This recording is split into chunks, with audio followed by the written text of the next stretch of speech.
Kami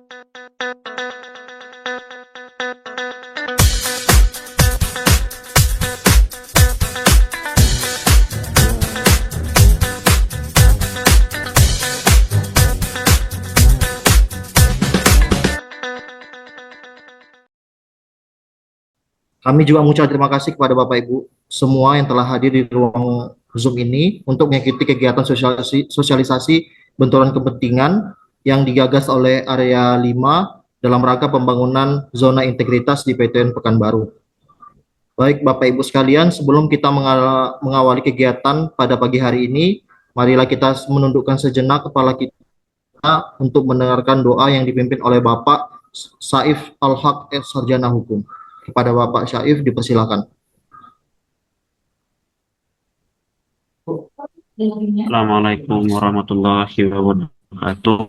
Apakah suara saya sudah terdengar? Waalaikumsalam warahmatullahi wabarakatuh. Ibu sekalian, hadirin yang kami hormati, adalah kita tundukkan kepala dengan penuh kerendahan hati memohon kepada Allah Subhanahu wa Ta'ala menyesuaikan menurut keyakinan dan kepercayaan masing-masing. Alhamdulillah. Alhamdulillahirabbil alamin, hamdan syakirin, hamdan naimin, hamdan yuwafi ni'amahu wa yukaffi mazidah. Ya Rabbana lakal hamdu wa lakas syukru kama yanbaghi li jalali wajhikal karim wa 'azimi sultanik. Allahumma shalli wa sallim wa barik wa karim ala sayyidina Muhammadin wa ala alihi wa sahbihi ajmain.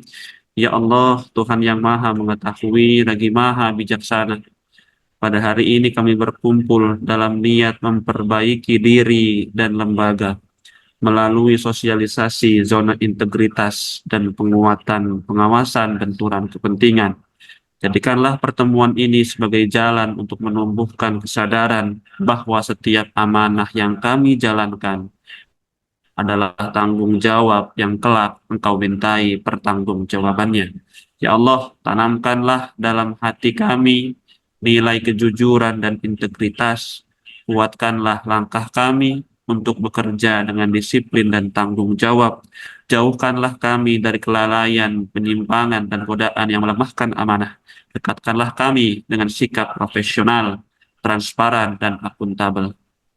Ya Allah, bimbinglah para pimpinan, para hakim, dan seluruh aparatur peradilan agar mampu membangun sistem pengawasan yang kuat dan bermakna, bukan sekadar aturan yang tertulis, tapi budaya kerja yang hidup dalam setiap tindakan.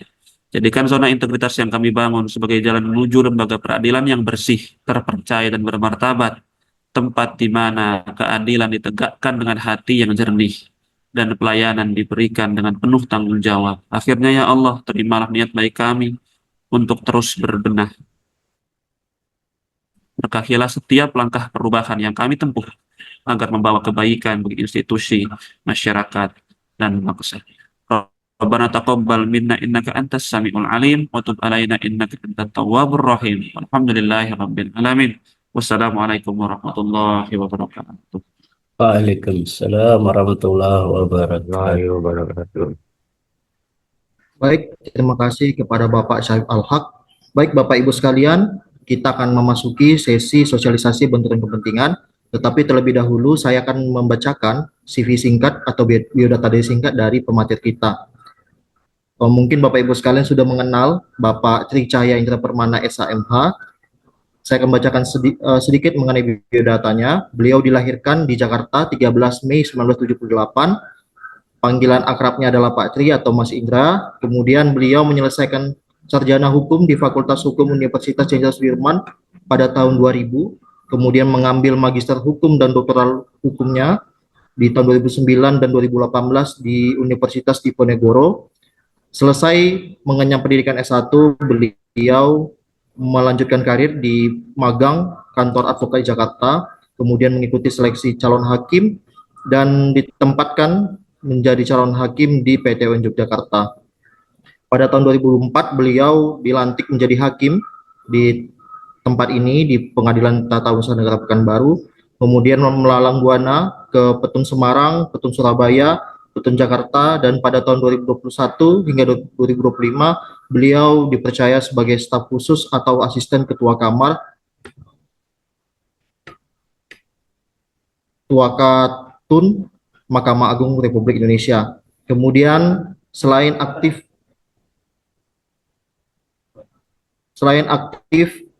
di bidang peradilan, beliau juga aktif di bidang akademisi dan diminta menjadi dosen tetap di Magister Hukum Universitas Muhammadiyah Tangerang.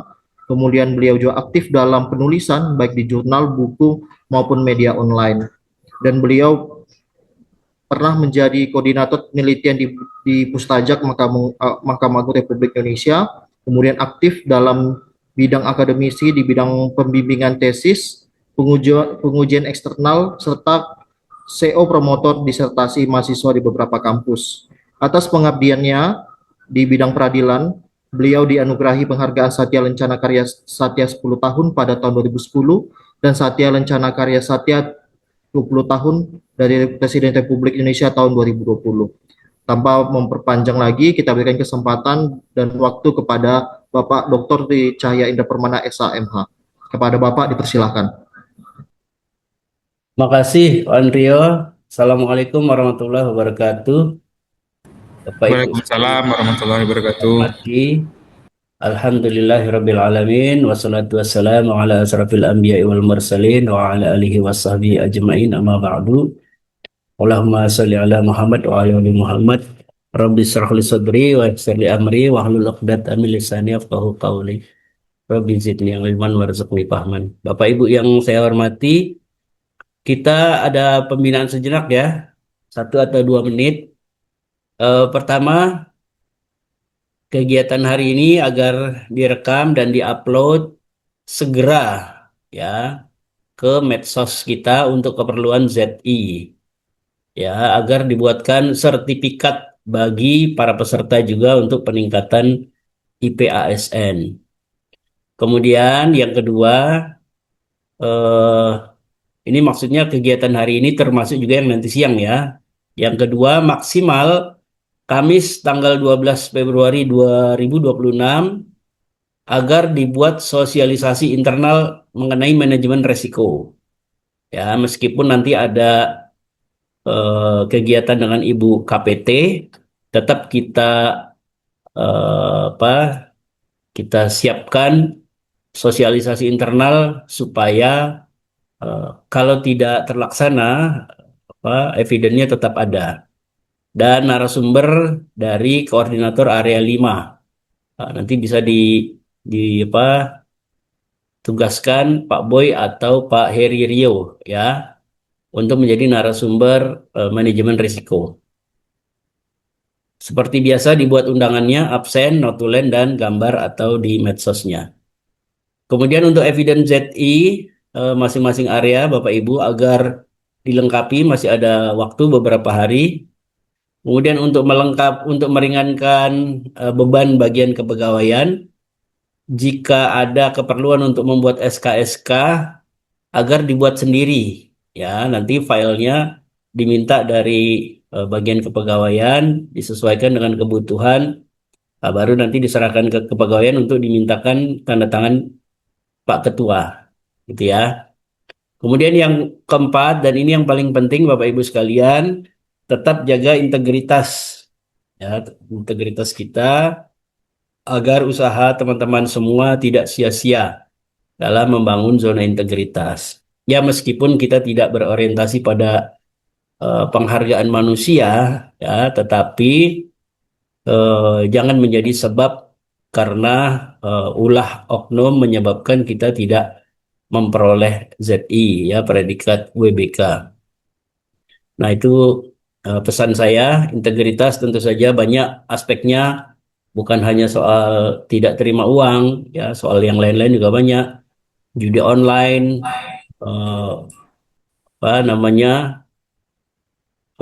bisa jadi perilaku-perilaku lain yang tidak terpuji. Nah itu dihindari. Ya Bapak Ibu sekalian, kalau kita mau sukses, hindari kemaksiatan. Nah itu salah satu tips dari Ustadz Saif ya. Baik, demikian pembinaan sejenak dari saya supaya ini nanti diperhatikan khususnya di bagian medsos dan area 5, tentunya juga dengan di area yang lain. Oke, memasuki tema yang dibebankan kepada saya.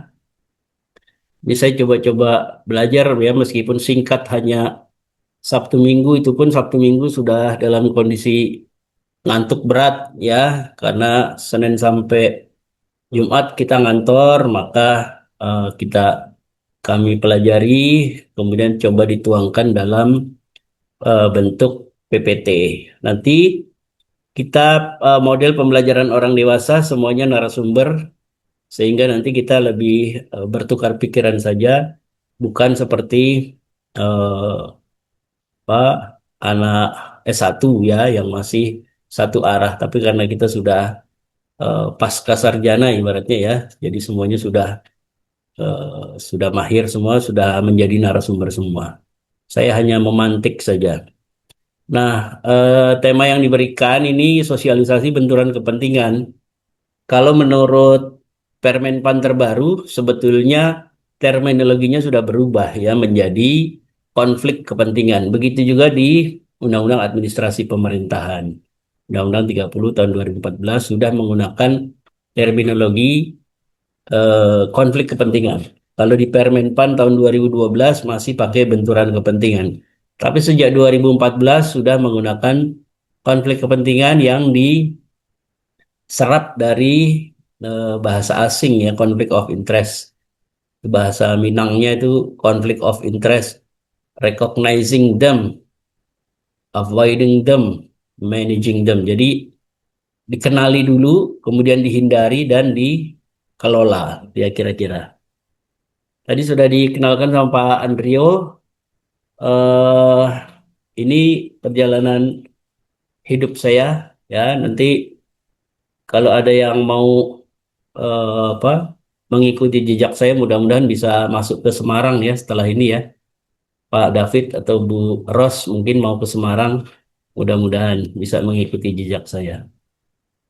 Nah, agenda yang akan kita perbincangkan pada pagi hari ini antara lain ya, definisi benturan kepentingan itu apa, kemudian prinsip utama dalam benturan kepentingan, kemudian kondisi seperti apa konflik of interest itu, kemudian norma benturan kepentingan di Undang-Undang Peratun, prinsip nemo judec in rec sua, serta hak ingkar. Itu beberapa poin-poin yang akan kita sampaikan. Selanjutnya Bapak Ibu, ini di dalam Permenpan RB nomor 17 tahun 2024 tentang pengelolaan konflik kepentingan, ini diharapkan area 5 ini juga mempelajari ini ya, cukup tebal. Ada beberapa puluh halaman itu nanti supaya menguasai. Definisinya itu kondisi pejabat pemerintahan yang memiliki kepentingan pribadi untuk menguntungkan diri sendiri atau orang lain. Jadi bukan hanya diri sendiri ya, bisa jadi menguntungkan orang lain dalam penggunaan wewenang sehingga dapat mempengaruhi netralitas dan kualitas dan atau tindakan yang dibuatnya. Jadi bukan hanya SK tapi juga tindakan ya. Nah, Bapak Ibu sekalian, dalam beberapa hari kemarin mungkin mengikuti berita ada ini OTT Bupati Pekalongan kena OTT. Fadia Arafik klaim tidak tahu aturan karena bekas pedangdut. Nah, giliran ketangkap nggak tahu aturan gitu ya. Tapi giliran aman-aman aja dia mau jadi bupati walaupun latar belakangnya pedangdut. Nah, ini memang ironi. Tapi ini tentu dalil yang tidak bisa diterima karena sudah ada fiksi hukum ya. Kalau kita belajar teori hukum ada teori fiksi ya, semua orang dianggap tahu ya, semua orang dianggap tahu hukum itu dalam realitanya begitu, meskipun mungkin dia tidak mengetahui, tetapi hukum positif mengatakan semua orang harus dianggap tahu hukum supaya tidak mengelak ya dari kewajiban hukum yang harus dilakukan oleh warga negara. Nah, ini sebuah ironi. Nah, persoalannya apa sih? Kenapa Bupati Pekalongan ini ditangkap KPK? Ternyata dia mendirikan satu perusahaan yang ikut dalam tender pengadaan outsourcing. Ya, akhirnya perusahaan itu dimenangkan meskipun penawaran yang diajukan itu lebih tinggi, ya. Bahkan tinggi sekali mungkin, ya, karena ada beberapa perusahaan yang lebih rendah, tapi karena perusahaan milik bupati mengikuti tender, mengikuti pengadaan barang jasa, maka dimenangkan. Nah, di Pekalongan ini Bapak Ibu juga perlu diketahui nih, ini juga dinasti politik, ya, seperti di Banten. eh, Keluarganya ada yang menjadi anggota DPRD, kemudian suaminya menjadi anggota DPR RI. Jadi udah ini, ya, sudah komplit benturan kepentingannya atau konflik of interest-nya. Nah, ini menjadi apa? Menjadi apa namanya, peringatan buat kita, ya, khususnya di kesekretariatan ini pengadaan barang jasa, hati-hati jangan sampai terjadi apa yang sudah menimpa Bupati Pekalongan, Fadia Arafik. Padahal lagu bapaknya enak-enak ini, ya. Lirikan matamu, kan ada gitu, ya. Menarik hati. Nah, itu salah satu lagu yang eh, saya suka itu, ya. Oke, next. Nah, ternyata Bapak Ibu sekalian, benturan kepentingan itu bukan hanya soal hukum administrasi saja yang bisa dibatalkan keputusan dan tindakannya, tapi juga bisa terkena pidana. Ya, ini sudah diatur di Undang-Undang Tipikor pasal 12 ayat 1 huruf I. Saya juga baru tahu nih, ya, kalau sudah ada perubahan di Undang-Undang Tipikor tahun 2020 kalau nggak salah, ya. Pegawai negeri atau penyelenggara negara baik langsung maupun tidak langsung dengan sengaja turut serta dalam pemborongan, pengadaan atau persewaan yang pada saat dilakukan perbuatan untuk seluruh atau sebagian ditugaskan untuk mengurus atau mengawasi. Jadi dia dia sebagai eksekutifnya juga, dia sebagai peserta juga gitu. Atau dia sebagai pengawas tapi dia juga ikut serta sebagai peserta. Nah, patut kita ketahui kondisi-kondisi apa saja yang merupakan kondisi adanya benturan kepentingan. Ya, antara lain, ya, adanya kepentingan pribadi atau bisnis seperti tadi Bupati itu. Karena dia punya perusahaan, dia punya usaha di situ, maka dia berikan izin misalnya. Dia berikan eh, kemenangan untuk pengadaan barang jasa. Hubungan dengan kerabat dan keluarga. Ya, memang itu perusahaannya juga punya kerabatnya, keluarganya. Jadi sudah semakin komplit. Hubungan dengan wakil atau kuasa, ini hati-hati, Bapak Ibu, kalau ada hubungan baik dengan kuasa hukum, ya, para pihak. eh, Kalau dulu mungkin kita senang atau bangga gitu, ya, pegang perkara, kuasa hukumnya yang kita kenal, yang kita apa namanya, kita ketahui lah, kawan baik gitu. Kalau sekarang ketika ada kuasa hukum misalnya, kuasa pihak yang punya hubungan baik, mungkin dulu teman kuliah S1 misalnya, ya, sebaiknya kita mengundurkan diri. Ya. Kemarin Pak Iqbal juga begitu, kan, perkara di mana, Rokan Hilir, ya, itu ternyata teman-teman kuliahnya sehingga menyampaikan ke kami supaya tidak ditunjuk menjadi salah satu hakim anggota di perkara itu. Itu karena kuasa dari tergugat itu kawan-kawan Pak Iqbal. Nah, itu satu contoh yang baik. Kemudian hubungan dengan pihak yang bekerja dan mendapat gaji dari pihak. Ya, tentu saja nih, misalnya saya bekerja di kampus, terus saya mendapat gaji dari kampus. Perkaranya melibatkan kampus yang saya mengajar di situ. Ya, saya harus mengundurkan diri. Nah, hubungan dengan pihak yang memberi rekomendasi. Bapak Ibu mungkin kalau S3 kan minta rekomendasi, ya, dari guru besar atau dari profesor gitu, ya. Bisa jadi nanti mereka menjadi ahli atau bisa menjadi pihak itu, hati-hati, ya, meskipun kita bisa bersikap netral, tapi di ketentuan sudah mengatur kalau ada hubungan dengan pihak yang memberi rekomendasi, berarti ada konflik of interest. Hubungan dengan pihak-pihak lain yang dilarang oleh undang-undang. Nah, ini saya belum tahu pastinya nih. Mungkin nanti ada ya pihak-pihak yang dilarang oleh undang-undang ya. Mungkin eh, seperti yang ada ditentukan di dalam undang-undang Peratun, nanti akan kita masuk ke situ. Rangkap jabatan wakil menteri sebagai komisaris perusahaan BUMN. Dia pasti begitu juga menguntungkan perusahaan-perusahaan. Dia menerbitkan keputusan yang menguntungkan usaha. Sekarang kan banyak banget ya. Menteri punya perusahaan tambang batu bara atau gubernur punya perusahaan tambang batu bara. Itu juga pasti dia akan konflik of interest. Atau pernah terjadi dulu pejabat tinggi ya, mungkin KSP Bapak Ibu pernah mendengar tuh. Dia menerbitkan kebijakan memberikan subsidi bagi mobil listrik gitu. Ternyata dia juga berkecimpung di dunia mobil listrik gitu. Nah, itu jelas ada konflik of interest. Yang terakhir ini penerimaan gratifikasi. Kalau kita menerima sesuatu pasti ini konflik of interest, pasti menguntungkan pihak. Itu harus kita hindari kondisi-kondisi benturan kepentingan yang sudah ditentukan. Nah, di dalam Undang-Undang Peratun, Bapak Ibu sekalian, tadi kan di sini disebutkan ya, hubungan dengan pihak-pihak lain yang dilarang oleh undang-undang. Di sini di undang-undang kita itu setidaknya ada dua ketentuan yang mengatur mengenai benturan kepentingan. Pasal 78 dan pasal 79. 78, seorang hakim wajib mengundurkan diri dari persidangan apabila terkait hubungan keluarga sedarah. Sedarah itu orang tua, kakek, nenek, anak, cucu.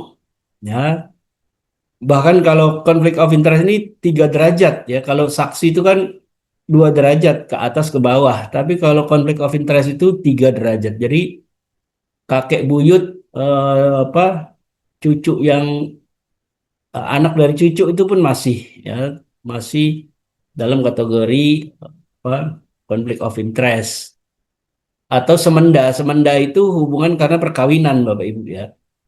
Jadi eh, kalau Bapak Ibu yang sudah punya menantu ya, besan, anak dari menantu, cucu, kemudian orang tua dari menantu, besan ya, itu juga tidak boleh itu apa termasuk kategori benturan kepentingan. Ya, hubungan karena perkawinan itu semenda namanya. Sampai derajat ketiga, atau hubungan suami istri meskipun telah bercerai dengan salah seorang hakim, anggota atau panitera. Kalau di Makassar, PT Tun Makassar itu Pak Adi Budi dengan Bu Indah itu suami istri, tidak boleh satu majelis. Atau mungkin ada istrinya panitera gitu ya. Suaminya hakim, istrinya panitera atau sebaliknya itu juga tidak boleh satu majelis. Bahkan untuk kehati-hatian yang calon istri dan calon suami saja sudah mengundurkan diri ini juga ada bagus gitu ya. Itu apa namanya pencegahan preventif. Padahal undang-undangnya menyebutkan kalau sudah hubungan suami istri. Kemudian seorang hakim atau panitera wajib mengundurkan diri dari persidangan apabila terikat hubungan keluarga saudara atau semenda sampai derajat ketiga, ya, atau hubungan suami istri meskipun telah bercerai dengan tergugat, penggugat atau penasihat hukum. Jadi kalau tadi sesama majelis, yang ayat 2 ini dengan para pihak. Mohon maaf, mungkin ada yang anaknya jadi advokat, suaminya atau istrinya jadi advokat.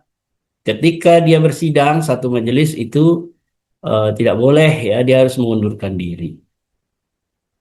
Jadi eh, kalau hakim punya istri advokat atau suami advokat, hati-hati ya kalau ada perkara di sini ya sebaiknya menyampaikan kepada ketua supaya jangan dia yang memegang perkara itu. Begitu juga dengan panitera pengganti. Nah, eh, memang ini menjadi pertanyaan bagaimana kalau para pihak itu yang suami istri, misalnya penggugat eh, advokat suaminya bekerja di kantor pertanahan, memang tidak diatur. Ya, yang jelas eh, kepada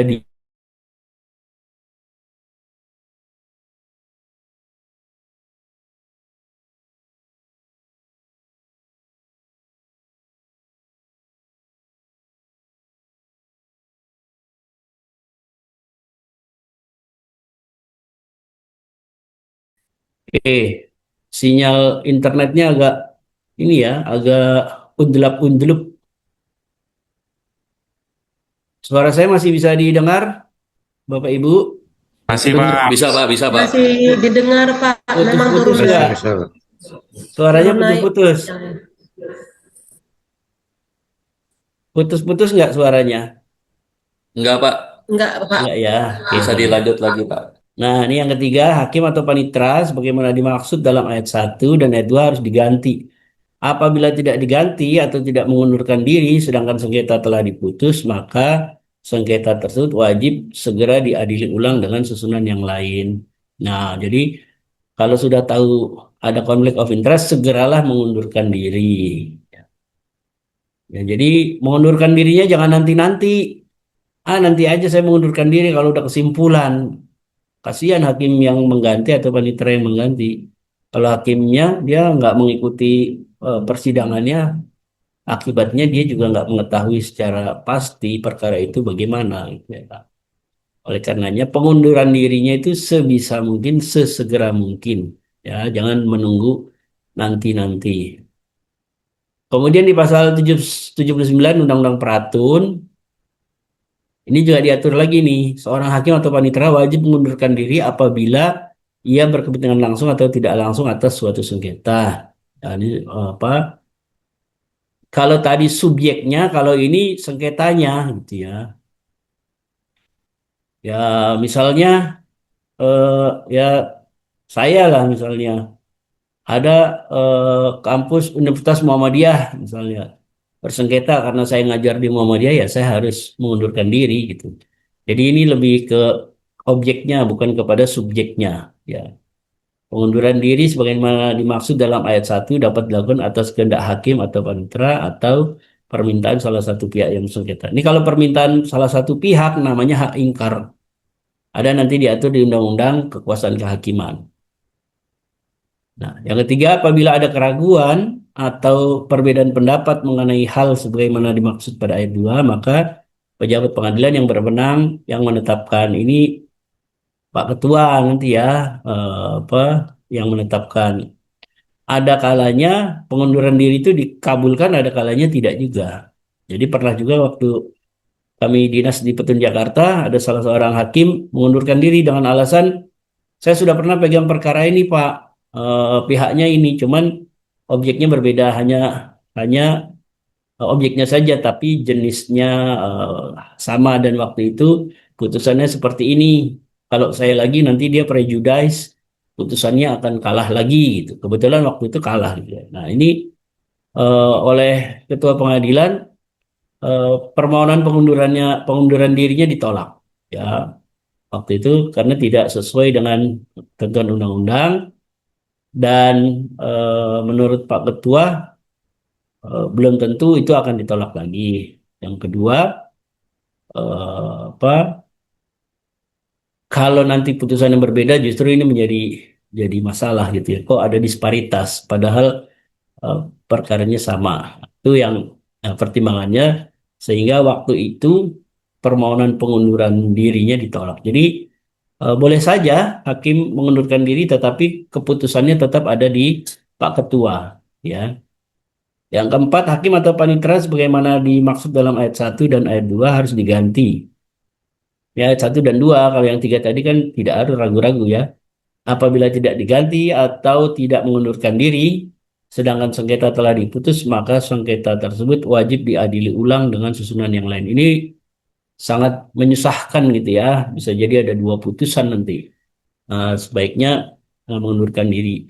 Dan kalau tidak ini juga sanksi hukuman disiplin, hati-hati siap menanti ini kalau tidak mengundurkan diri. Kemudian hak ingkar pasal 17 Undang-Undang Kekuasaan Kehakiman. Ya, pihak yang diadili mempunyai hak ingkar terhadap hakim yang mengadili perkaranya. Jadi para pihak tuh kadang-kadang ada curiga, ada apa gitu, boleh ya. Dia minta supaya hakimnya diganti. Dalam satu kasus tuh ada begitu. Jadi kita jangan alergi ini. Ada pihak minta pergantian majelis. Ya memang diatur dalam Undang-Undang Kekuasaan Kehakiman.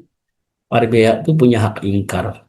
Hak ikhlas sebagaimana dimaksud pada ayat 1 adalah hak seorang yang diadili untuk mengajukan keberatan yang disertai dengan alasan terhadap seorang hakim yang mengadili perkaranya. Nah, nanti kembali lagi tetap ketua pengadilan yang menentukan apakah dia diganti atau tidak. Ya, kalau tidak ada alasan yang dibenarkan menurut undang-undang, ada hubungan keluarga, semenda, atau hubungan konflik of interest yang tadi banyak itu, tentunya ketua akan menolak. Tapi kalau memang ada, ya tentu akan dikabulkan permohonannya diganti dengan majelis hakim yang lain atau dengan hakim yang lain. Nah, ini Bapak Ibu sekalian, ada satu asas eh, atau prinsip di dalam hukum nemo judec in rex sua atau nemo judec in causa sua. Ya. Yang kurang lebih maknanya tidak boleh ada yang menjadi hakim untuk perkaranya sendiri. Atau hakim tidak boleh mengadili suatu perkara di mana ia memiliki konflik of interest terhadap perkara tersebut. Hakim harus mengundurkan diri dari perkara yang ia tangani. Pengunduran diri harus dilakukan sesegera mungkin dan jika tidak mengundurkan diri maka perkaranya wajib diadili ulang. Tapi sebagaimana prinsip yang lain juga ada satu prinsip yang mengatakan tidak ada tidak ada prinsip tanpa pengecualian. Nah, pengecualian dari prinsip ini adalah jika tidak ada lagi yang dapat mengadili baik lembaganya maupun pribadi hakimnya. Misalnya di satu pengadilan hakimnya hanya 3 orang, gitu ya. Hakimnya hanya 3 orang, tidak ada lagi yang lain. Atau misalnya di Mahkamah Konstitusi, Undang-Undang Mahkamah Konstitusi diuji di MK terhadap Undang-Undang Dasar. Ya mau tidak mau maka Hakim MK harus mengadili perkara tersebut. Tidak bisa dilimpahkan ke Mahkamah Agung ya karena objeknya adalah undang-undang. Oke, Bapak Ibu sekalian. Nah, ini ada kontrarionya dari benturan kepentingan, hati-hati ya. Hati-hatinya begini, kalau tadi benturan kepentingan itu kita tidak boleh mengadili ya. Kalau kontrarionya, kalau tadi kan ada kepentingan, kalau di sini justru sebaliknya. Di dalam Al-Quran, khususnya Al-Maidah ayat 8 disebutkan, hai orang-orang yang beriman, hendaklah kamu jadi orang-orang yang selalu menegakkan kebenaran karena Allah menjadi saksi dengan adil, dan janganlah sekali-kali kebencianmu terhadap satu kaum membuatmu berlaku tidak adil. Nah, kalau tadi karena hubungan keluarga dimenangkan, ini sebaliknya. Ah, sebel banget sama dia nih. Udah kalahin aja lah. Atau karena rasis misalnya, ngapain sini orang Jawa nih gitu misalnya ya. Kalahin aja lah. Nah, itu nggak boleh kayak gitu ya. Jadi janganlah karena kebencianmu terhadap suatu kaum membuatmu berlaku tidak adil. Berlaku adilah. Karena adil itu lebih dekat kepada takwa. Ya. Di Saib hafal ya ayat ini ya. Wa aqrabuli takwa. Ya. Sesungguhnya Allah Maha mengetahui apa yang kamu kerjakan. Nah, ini kontrarionya. Nah, ini dampak pembiaran terhadap benturan kepentingan kita memahami ya, menurunnya integritas, pelanggaran etika, pelanggaran hukum tadi bahkan bisa sampai pidana ya. Pelanggaran etika, kalaupun tidak ada pidana, minimal etika. Ini hati-hati.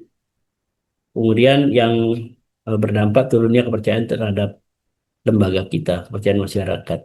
Jadi kurang lebih nanti penanganan benturan kepentingannya mungkin Bu Panmut lebih menguasai ini. Tapi setidak-tidaknya dari eksternal bisa, dari internal bisa ya. Ketika ada laporan dari eksternal, kemudian disampaikan kepada terlapor diminta tanggapan, nanti tetap atasan yang akan memutuskan. Kalaupun dari internal tetap atasan juga yang memutuskan apakah pengunduran dirinya diterima atau tidak. Ya. Kemudian harus ada monefnya dan ada laporannya. Ya, ini antara lain. Kemudian penutup. Pergi berlayar ke Indragiri untuk membeli kembang sepatu. Saya pamit undur diri. Thank you. Terima kasih. Assalamualaikum warahmatullahi wabarakatuh.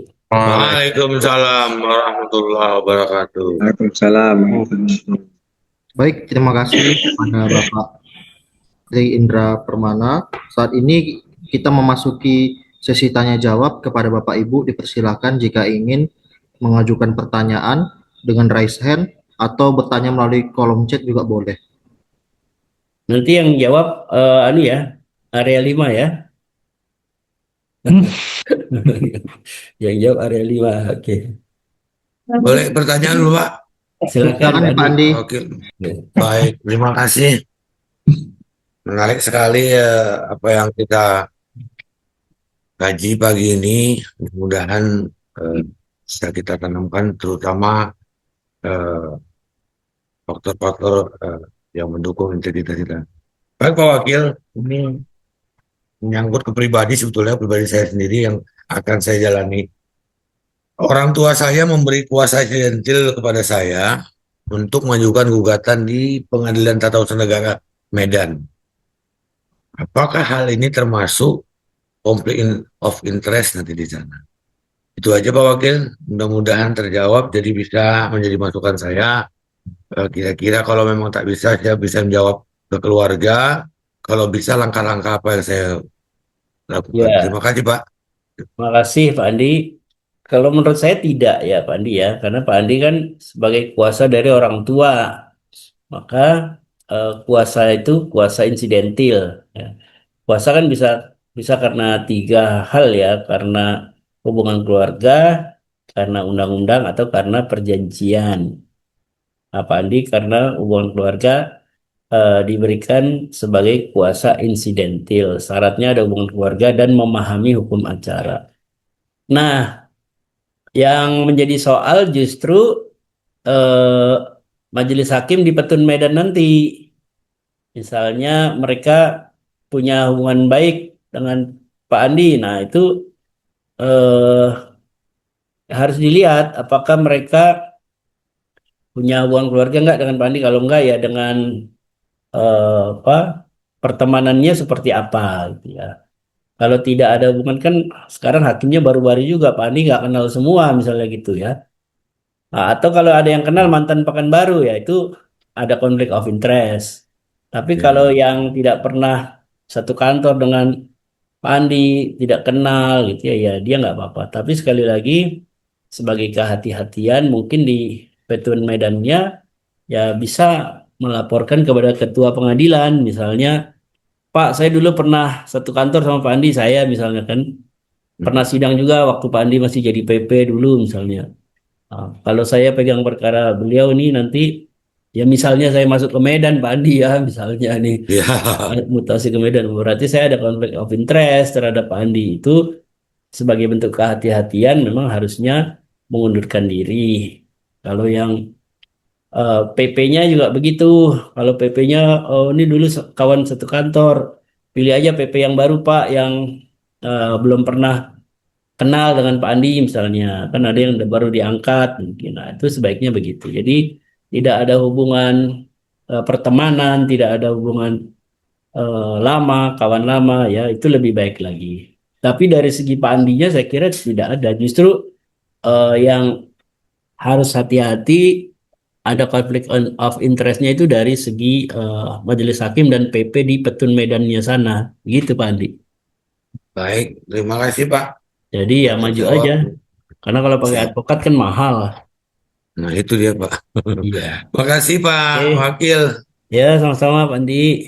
Baik, dipersilakan kepada Bu Rosendang untuk bertanya. Silakan Bu.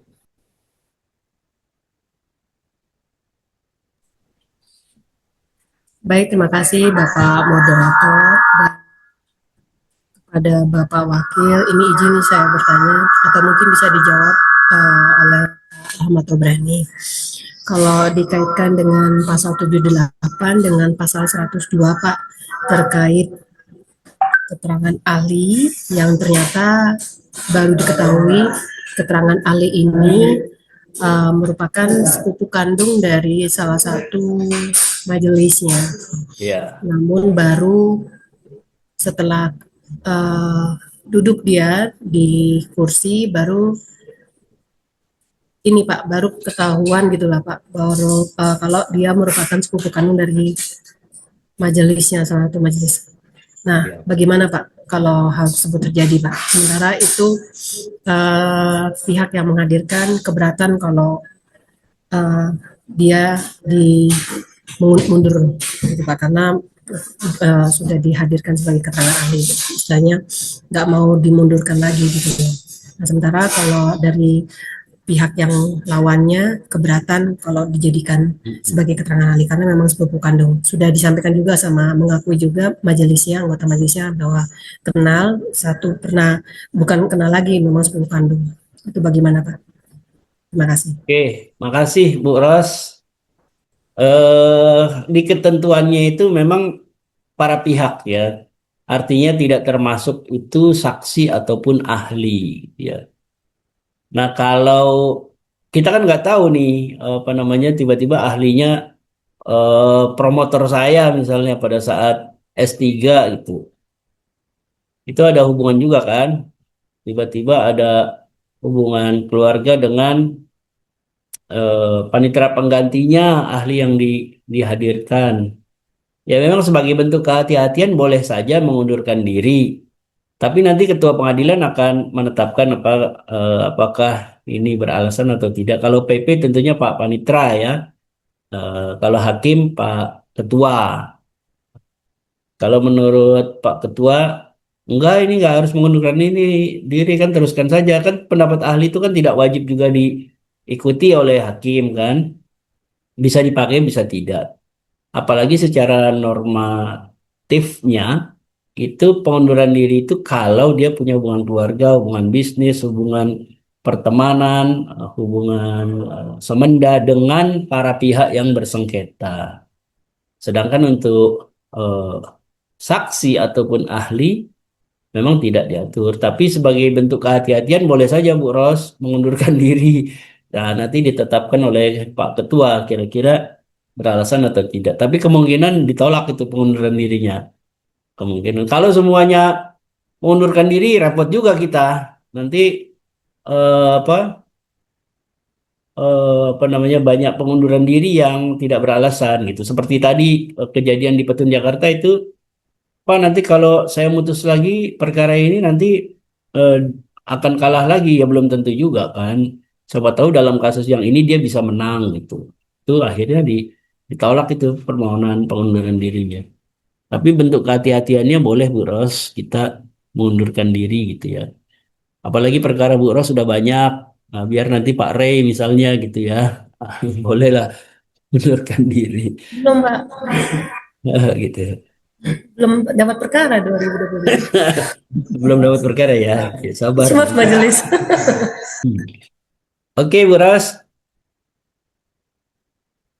Ya, makasih Bu Ros. Baik, terima kasih Bu Ros, terima kasih Pak Wakil. Dipersilakan kepada Om Steve. Silakan Om Steve. Ya, Assalamualaikum warahmatullahi wabarakatuh. Waalaikumsalam warahmatullahi Ya, terima kasih atas kesempatannya. Mohon izin Pak, saya ingin bertanya masih tentang pengunduran diri apa ya? Misalnya, kalau misalnya saya seorang gubernur gitu, apa ya, memiliki proyek misalnya pembangunan, katakanlah pembangunan jalan. Nah, katakanlah proyeknya udah jalan di setengah gitu. Kemudian baru diketahui nih adanya kemungkinan benturan kepentingan. Misalnya ternyata setelah ditelusuri lebih lanjut dokumen administrasinya dan lain sebagainya, stakeholder yang terlibat di proyek itu ternyata orang-orang yang saya kenal gitu atau orang-orang dekat saya. Nah, kemudian saya mengundurkan diri nih dari proyek tersebut. Kemudian ada administrasi lagi, ditunjuklah wakil gubernurnya yang ngelanjutin proyek tersebut. Nah, tapi di kemudian hari, di belakangan hari ternyata proyek tersebut bermasalah. Pertanyaan saya, apakah saya dapat disangkakan telah melakukan kerugian negara yang pertama itu? Ataukah saya dapat digugat wan prestasi? Nah, itu aja pertanyaan dari saya, Pak. Pertanyaan berat banget ya Om. Kalau nggak salah di Undang-Undang AP, ketika kita memiliki konflik of interest atau benturan kepentingan, konflik kepentingan, kita harus menyampaikan kepada atasan kita gitu ya, sebelum memutuskan. Kalau ini dari segi pejabatnya ya, oh ini yang apa ikut tender nih kawan sekedar kawan biasa atau kawan baik. Kalau kawan biasa ya udahlah. Tapi kalau kawan baik, temen nongkrong, temen eh, pinjam uang dan lain-lain, nah itu ada konflik of interest banget di situ. Nah, kita harus melaporkan kepada atasannya kalau di Undang-Undang AP. Misalnya Pak Sekre nih mau memutuskan sesuatu, eh, ada kawan-kawan baiknya gitu terlibat di situ. Melaporkan kepada Pak Ketua atau kalau gubernur mungkin kepada menteri gitu ya. Eh, Nanti sekali lagi menteri itu yang akan memutuskan gitu. Kira-kira wewenangnya akan diambil alih atau tidak usah mengambil satu keputusan gitu. Itu di di di dalam Undang-Undang AP ditentukan begitu. Nah, bisa saja diserahkan kepada pejabat yang lain, misalnya didelegasikan kepada pejabat yang lain supaya tidak ada konflik of interest. Nah, kalau soal one prestasi, tentu nanti kalau udah ada penandatanganan kontrak, pekerjaannya sudah dikerjakan tidak dibayar, nah itu one prestasi. Tapi kalau dibayar ya aman-aman saja. Kalau soal pidananya bisa jadi itu karena dalam pengadaan barang jasa ada beberapa aspek hukumnya. Ada hukum administrasinya, penetapan pemenang lelangnya bisa digugat di PT UN, dibatalkan di kita. Kalau ada kong kali kong pemenangnya, harganya yang lebih tinggi yang dimenangkan bisa ada unsur pidananya. Kalau tadi setelah kontrak tidak bayar bisa bisa saja ada aspek hukum perdatanya. Kalau pesertanya ini kawan semua, jadi kong kali kongnya antar peserta, semua peserta itu ternyata satu bendera semua, itu bisa jadi apa KPPU ya, Komisi Pengawas Persaingan Usaha. Jadi bisa di bisa melingkupi empat aspek hukum gitu ya. Jadi baik hukum pidana, hukum perdata, hukum administrasi dan bisa jadi juga persaingan usaha yang tidak sehat.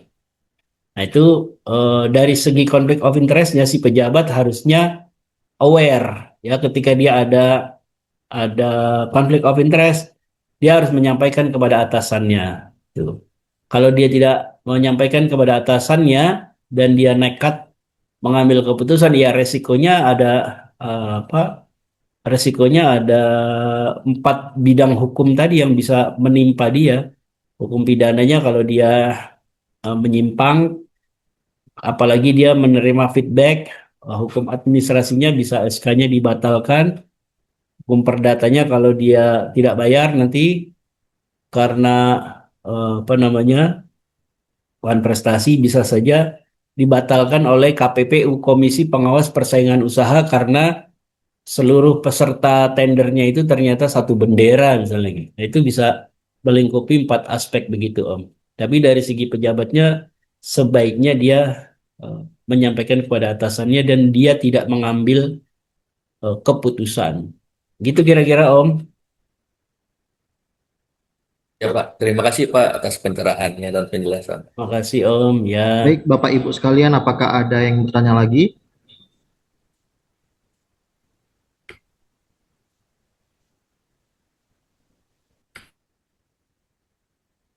Cukup ya. Alhamdulillah kalau sudah cukup kita waktunya bisa longgar nih. Baik, Saya Pak. dari habis sahur nggak tidur lagi nih gara-gara ada acara ini nih. Kepikiran terus takut apa? Takut nggak bisa menyampaikan materi. Baik, jika tidak ada pertanyaan lagi, maka acara akan segera kita tutup. Tetapi terlebih dahulu kita akan mengambil dokumentasi. Baik, Ya, Bapak Ibu sekalian, dimohonkan untuk mengaktifkan kamera karena kita akan mengambil dokumentasi yang akan diambil oleh Syaib Al-Haq. Boleh dipandu, Bapak Syaib?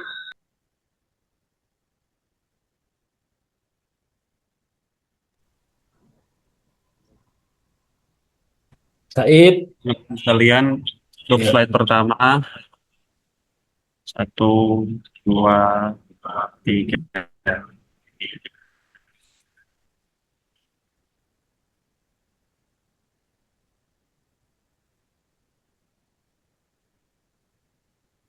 Kemudian untuk slide yang kedua, 1, 2, 3. Yang bagus ya, Sudah, Ib. Bapak. Buat ya eviden bagus, ini. Ib. Ya. Baik, terima kasih Bapak Ibu sekalian. Kembali kami mengingatkan Bapak Ibu sekalian mengisi link absensi dan kita akan berjumpa kembali nanti di jam 1 dengan sosialisasi UAS oleh Bapak Rahmat Gobrani. Baik, demikian. Terima kasih Bapak Ibu sekalian. Silakan Bapak Ibu untuk meninggalkan ruang Zoom meeting ini. Terima kasih semuanya. Terima kasih Pak Wakil. Makasih Andrio, makasih Bapak Ibu sekalian ya. Terima kasih. Terima kasih Pak. Yo. Terima kasih, Pak Yo. Andrio. Yo. Terima kasih, Pak Wakil Andrio.